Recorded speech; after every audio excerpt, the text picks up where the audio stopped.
জোয়ারভাটার বাংলাদেশে অনেক মানুষকে দেখা যায় জোয়ারের পক্ষে খুব জোরালো বক্তব্য দিতে।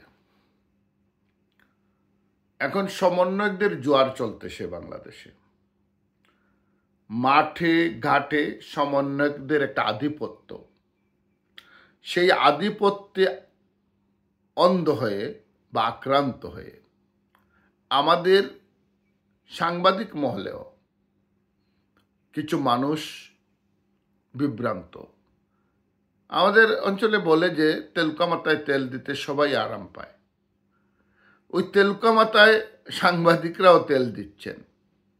ওনারা মাঝে মধ্যে খুব স্ট্রংলি বলেন যে শেখ হাসিনা সরকারের পতনে রাজনীতিকরা কিছুই করতে পারেননি, তাই তাদের এখন কথা বলার কোনো অধিকার নেই।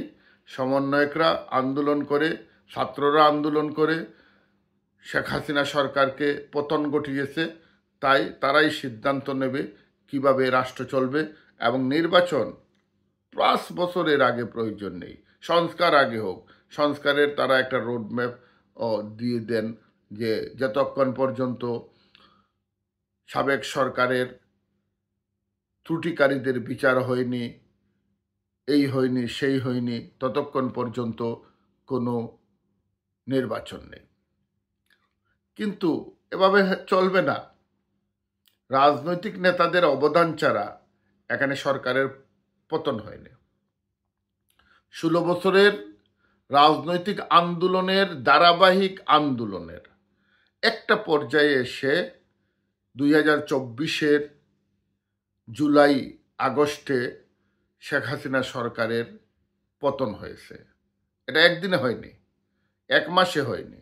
16 বছরের আন্দোলন সংগ্রাম, জেল জুলুম, খুন গুম, জ্বালাও পুরাও, সব কিছুর মধ্য দিয়ে এটা এসে ঘটেছে।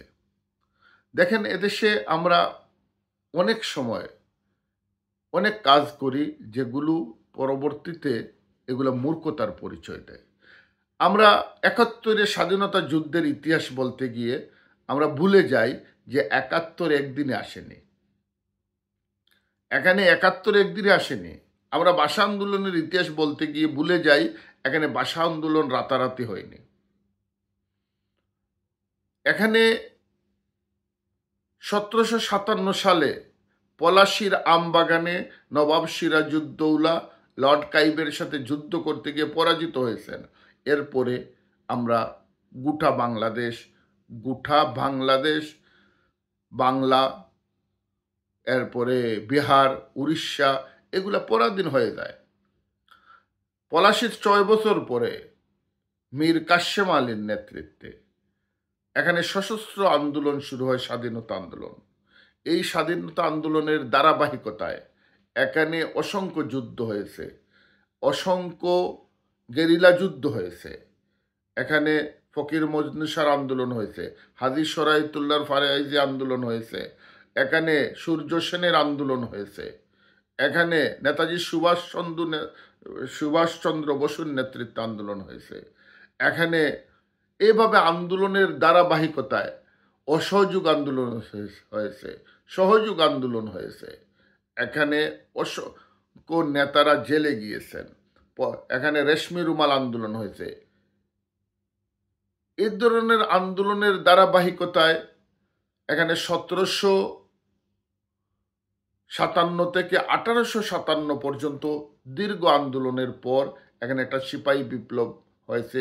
যদিও এই বিপ্লব ব্যর্থ হয়েছে, কিন্তু এই বিপ্লবের পরে আন্দোলনের নতুন ধারা সৃষ্টি হয়েছে। এখানে এই ধারাবাহিকতায় এসে 1940 থেকে 47 পর্যন্ত এখানে আরেকটা ধারায় আন্দোলন হয়েছে। এরপরে 1947 সালে ভারত স্বাধীন হয়েছে। 14 আগস্ট ভারত স্বাধীন হয়েছে, 14 আগস্ট পাকিস্তান স্বাধীন হয়েছে, 15 আগস্ট ভারত স্বাধীন হয়েছে। পাকিস্তান রাষ্ট্রের জন্ম তখনই হয়েছে। 47 থেকে 71 পর্যন্ত হুট করে এখানে 71-এর স্বাধীনতা যুদ্ধ আসেনি। বঙ্গবন্ধু শেখ মুজিবুর রহমানের আগে এখানে সরওয়ার্দী, শেরেবাংলা একম ফজলুল হক সহ অসংখ্য নেতাদের, মৌলানা ভাসানী, তারা অসংখ্য অবদান রেখেছেন।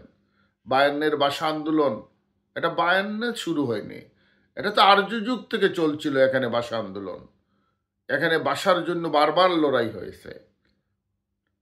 এখানে হিন্দির বিরুদ্ধে লড়াই হয়েছে, এখানে সংস্কৃতের বিরুদ্ধে বাংলা ভাষার লড়াই হয়েছে, এখানে ইংরেজির বিরুদ্ধে লড়াই হয়েছে।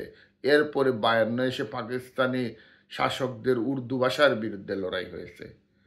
এই ধারাবাহিকতায় এসে 1970 সালে নির্বাচনে আওয়ামী লীগ বিজয়ী হয়েছে।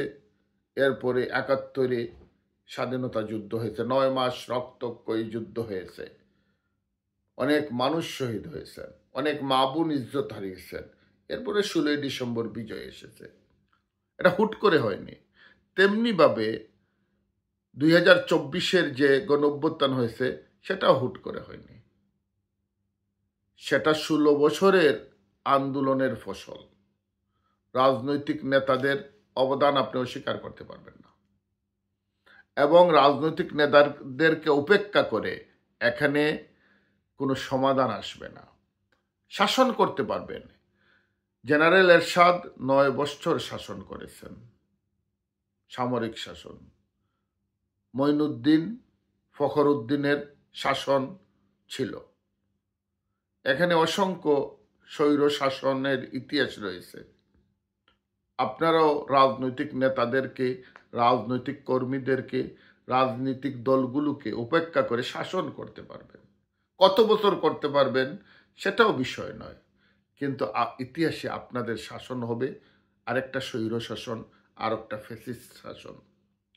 তাই উচিত এসব কথা না বলে রাজনৈতিক নেতাদের সাথে বসে যেভাবে ক্ষমতায় গিয়েছেন 24-এর আন্দোলনের ফল হিসাবে, তেমনিভাবে রাজনৈতিক নেতাদের সাথে বসে নির্বাচনের রোডম্যাপ ঘোষণা করা প্রয়োজন, তারিখ নির্ধারণ করা প্রয়োজন, এবং নির্বাচনের জন্য খসড়া পরিকল্পনা উপস্থাপন করা প্রয়োজন। আমি নির্বাচন নিয়ে তো মাথা ঘামাই না, বা আমরা নির্বাচন হলেই কি না হলে কি, জনগণের ভাগ্যে কোনো পরিবর্তন হবে না। নির্বাচন হলেও হবে না, নির্বাচন না হলেও হবে না। কিন্তু তারপরেও নির্বাচিত সরকারের কাছে জনগণ যেভাবে স্বস্তি ফিল করে, তেমনিভাবে অন্য কোনো সরকারের কাছেই অনির্বাচিত সরকারের কাছে স্বস্তি ফিল করে না। জনগণ মনে করে একটা রাজনৈতিক নেতাকে তার নিজেরই অংশ, সে খুব দ্রুত একজন নেতার কাছে যেতে পারে, নেতাকে তার মনের কথা বলতে পারে। এটা আর কারো আমলাদের ব্যাপারে হয় না, এটা সামরিক শাসনে হয় না। তাই জনগণ ক্ষুব্ধ হওয়ার আগে এখানে একটা সুষ্ঠু নির্বাচন দেওয়া প্রয়োজন। নির্বাচনের মাধ্যমে কে ক্ষমতায় আসবে এটা জনগণই ফয়সালা করবে। কোনো দলকে এখানে নির্বাচনে আসতে বাধা দেওয়া উচিত নয়। সব দল নির্বাচন করুক, জনগণ যাদেরকে ভোট দেবে তারাই ক্ষমতায় আসবে। জনগণ ভোট না দিলে ক্ষমতায় আসবে না। কিন্তু আপনাদের কারোই দায়িত্ব না যে কোনো দলকে আটকানো। আপনি দলকে আটকালেন মানে আপনি স্বৈরতন্ত্র কায়েম করলেন। একটা দলকে আটকালেন মানে আপনি কি করলেন? ফ্যাসিস্ট মনোভাব দেখালেন, আপনি মানুষের অধিকারকে হরণ করলেন। তাই সব দলকে, সব মতকে গুরুত্ব দিয়ে একটি অবাধ সুষ্ঠু নির্বাচনের পথ পরিষ্কার করে দেওয়া এই সরকারের দায়িত্ব। এতটুকু আপনাদের দায়িত্ব, এর অতিরিক্ত আপনাদের কোনো দায়িত্ব নেই। সংস্কার করবেন, আপনার নির্বাচন পদ্ধতির সংস্কার করবেন। আইনের সংস্কারের দায়িত্ব সংবিধান পার্লামেন্টকে দিয়েছে। আপনারা পার্লামেন্টের হাতে আইন সংস্কারের জন্য দায়িত্ব অর্পণ করে সসম্মানে আপনাদের ঘরে ফিরে যাওয়া উচিত। নতুবা ডক্টর ইউনূস সাহেবের যে সম্মান গোটা বিশ্বে রয়েছে, হয়তো এই সম্মান একদিন জনগণের আন্দোলনের মুখোমুখি ধূলিসাৎ হয়ে যাবে। আমরা চাই না আমাদের এত সম্মানিত এক ব্যক্তি আন্দোলনের মুখোমুখি ধূলিসাৎ হয়ে যান।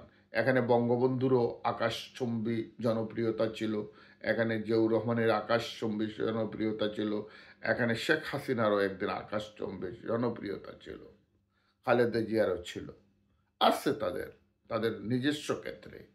কিন্তু আপনাদের তো নিজস্ব কোনো ক্ষেত্রও নেই।